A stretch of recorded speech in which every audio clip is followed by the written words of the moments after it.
I am super excited today to be talking to Alena Dolzhenko, who is a low-carbon engineer at Arup in Birmingham. Alena worked with Greystone in late 2020 when she decided she needed to set her career onto a new path, and Greystone ended up forging the relationship between Alena and Arup, which is where she is now. Today we're going to be discussing all things women in engineering, the gender pay gap, and what it's like being a woman in the building services engineering industry today. Enjoy! I obviously want to know a little bit about you, and I find this very interesting because I think I mentioned to you on the phone, obviously, Roma Agro.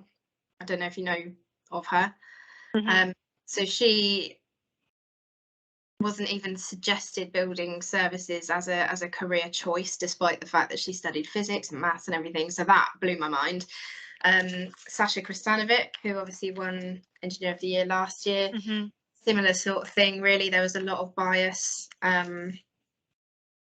potentially down to her gender. So, from your perspective, what was it that attracted you to building services, and was it presented to you as a career option, or did you sort of come across it on your own? Well, first of all, I'm coming from different country initially, so I'm initially from Russia, and we have slightly different splits of engineers in there. So it's not like 10% of women and 90% of men. It's very much 50-50. So the science and technology are very popular subjects. And my first degree was in architecture, actually, so I'm an architect by training. And in my group, we had 22 girls and only 2 boys. They were very much female-dominated back then. And the whole interest to buildings and architecture and technology came from my parents, really. Both of my parents are engineers, so they civil engineers, and my dad used to construct massive energy stations in, well, not all around the world, but all around like ex-USSR countries, like Russia, Kazakhstan, and some Middle Eastern countries, and my mum as well. And basically, my mum, I really love this story. So she did graduate university. She was like 23, I think, or 22. And she's been sent to be a site manager on the construction of the student village, one of the smallest town. And basically, she was 23. She's very tiny. She's not as tall as I am. And she was in charge of basically a huge group of men, telling them what to do on this construction of residential village project. And after that, she's just like, I'm good with it. I'm comfortable. I'm happy to proceed, and never discouraged me to do the science or math or physics as such. So, yeah, it's amazing. So it runs in the family influence. Then. Yeah, cool. So that's interesting then, because obviously the UK market then I guess is very different in the sense that it's very male dominated. I was really surprised to find that it's not very common here for females to pursue these subjects or this type of career, really. Yeah. So how did that impact you when you moved over to the UK? How was it different? How were you? Did you feel accepted into the industry? Maybe not from the beginning, because for me, I'm not just female. I'm also foreign. So obviously there's some language barriers like 7-8 years ago, and maybe in like female and male industry, it wasn't particularly perfect. And for some time, probably for 3, 4, maybe even 5 years, I was the only female engineer in the whole company. Wow. Yeah. Gosh, wow. What was that like? After a while, you just get used to it. Yes. Become one of the guys, so to speak, I guess. Well, I've tried not to, but yeah. Some things you can't really escape. And you have to socialize, you have to do like all the things like pub crawls and stuff, so you accept it within the team. Must be different now though, like working obviously with a much larger company with Arup. I'm guessing that the diversity there is it's much better situation, yes. And we have some female directors, so like very senior representatives, so which is great. Basically, you have an example, you have someone to aspire to, and I have someone to talk to, like a mentor, really, when I didn't have that back in my previous company. So that's great. Yeah, lovely. Okay, good. So pertinent to the whole women in engineering movement, obviously what we're trying to do is encourage more younger females to consider the industry and just talk about it more, just get it out there, and it, you know, bring people like yourselves experiences to the surface. So throughout your career, do you feel that there has been any different treatment in comparison to your male colleagues? I would say a bit. Sometimes exactly the same words said by male or female engineer can be treated differently, unfortunately, and sometimes my opinions were questioned much more vigorously, should I say, than my, whether like a male engineer opinion, they taken as granted basically. If he said so, that means it's true. When, for example, female engineer says something, some people search for a second opinion from male engineer, for example. Yeah. And yeah, don't get me started on the gender pay gap. Yes. So yeah, I mean, get started by all means, because it's a huge topic, isn't it? And it's still, it is a huge topic. Yeah, it was in my still... previous company. It was a funny example. We, me and another engineer, we started at the same day, at the same time, the same position, graduate engineer.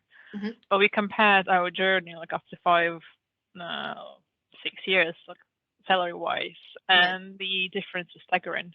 It's Really? just, yeah.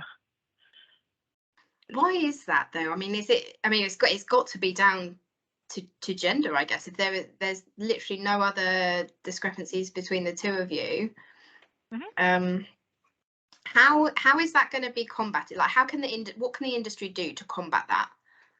I think probably not just within the industry, but on the client side as well. So, for example, many of the clients being a bit old school and they not perceive female engineers as strong leaders or strong technical specialists, and that influences all the employers basically, that they don't want to push us to go to the meetings and expose us to the clients as such. So they're much more comfortable with male engineers taking this role, when in reality we need to get the girls and actually expose them to more presentations, more meetings, more clients, not just on their own, but even like, I don't know, shadow someone more senior so they know how it's done, how it's conducted. So I guess first of all we need to stop hiding the girls behind the desks and get them out to see the clients, to see building sites, to see what's going on out there. Because most of the time they're just sitting behind the desks doing an amazing technical job, but they're not getting exposure. And if you're not exposing them, no one's going to know what we're capable of. Yep, that's a very good point. Okay, so leading on from that, then, I mean, obviously, I guess we can already see the importance, but putting it into words, why is it so important that we do encourage more women to get into the industry? There are so many great and talented girls around. I mean, they're so bright and smart. And I talk to our new graduate engineers, and the ideas they throw at me, I'm just amazed. I mean, the amount of reading they do, the amount of research they do, and they understand the problem, and they realize that sometimes they need to work twice as hard as their male colleagues to be seen. And they do work, and the results they provide is just amazing. Yeah, I think with and this is just my personal opinion, from outside of the industry, if you look on social media nowadays at apps like TikTok and you know, Instagram Reels, there's a lot of really strong voices in females, in younger females, and I think if we can get some of those voices into the building services industry, a lot will change. So yeah, we need really strong people to come in and change it for sure. What obviously you're at Arup now, so what does Arup do to support diversity and inclusion and the women in engineering movement? We have specialized training, so all like part of the inductions for all the new starters is basically training on how to be more inclusive and how to treat your colleagues with respect. Doesn't matter what background they're coming from and what gender or what ethnicity.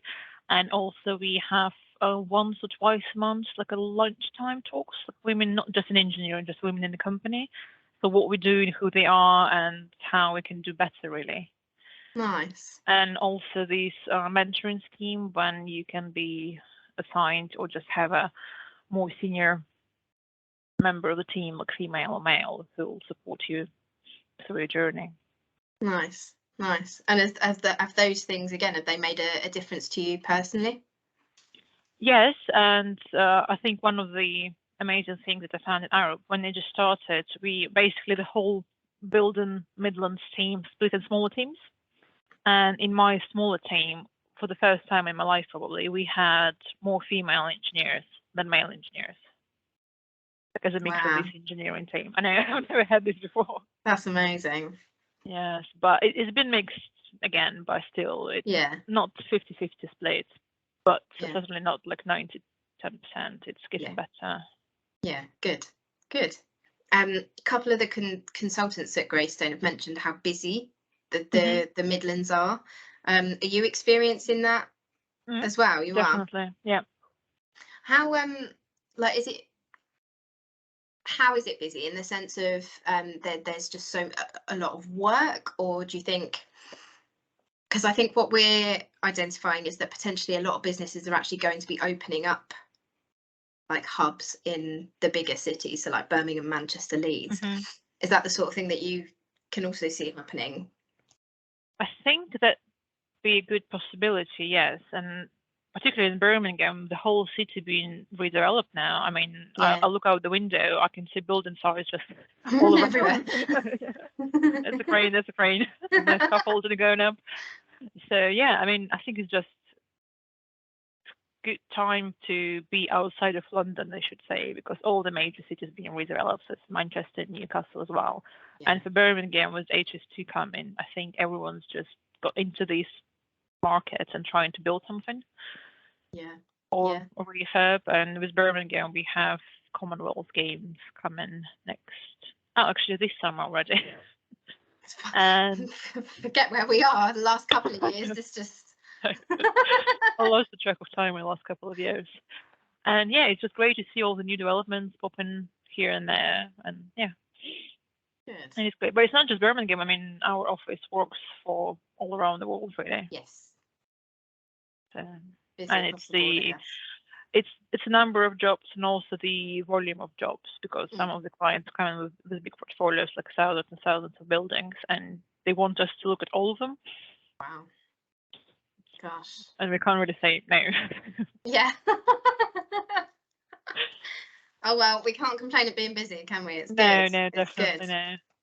Perfect. Well, thank you very much for your time.